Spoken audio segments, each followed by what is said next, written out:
अस्सलाम वालेकुम। मेरा नाम शादिया बीबी ते बड़ी शुगर दा मरीज़ हाँ। बच्चे निक्के निक्के ने, दो बच्चियां दो बच्चे ने।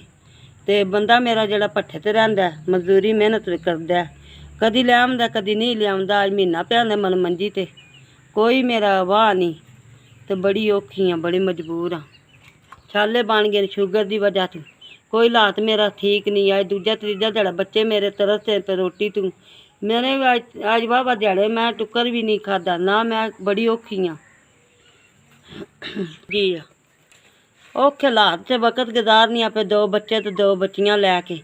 बंदा तो कदी शोदे दी दिहाड़ लगदी है, कदी नहीं लगदी। तो वाहवा ध्याड़े हो गए मैं मजबूर हाँ। तो दवाई भी कोई नहीं, ना डॉक्टर वाल जान होया ना कुछ। घर ही बैठी अल्लाह दी आस उत्ते, अल्लाह पा के आए कि लाड़ी नमाए।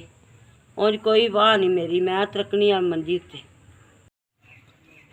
5 6 7 हज़ार रुपया तुहाडा पहुँच गया है। अल्लाह पाक तुहाडी जिंदगी होए, अल्लाह पाक तुहानू बाला देवे। निक्के निक्के बच्चे आन ते तुसां मदद कीती है तो अल्लाह कीती है।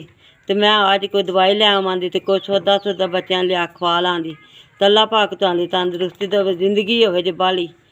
तो अल्लाह पाक तुहानू बाला देवे।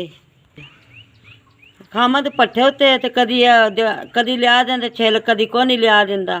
ते ओ कोई गुजारा नहीं सी। ते चलो अल्लाह पाक तुहानू सुख समान देवे। तो अल्लाह पाक तुहानू दित्ती कबूल करे।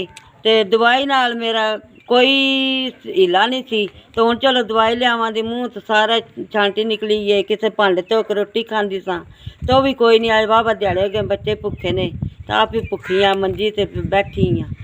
बड़ी बड़ी मेहरबानी, 7 हज़ार रुपया पहुँच गया।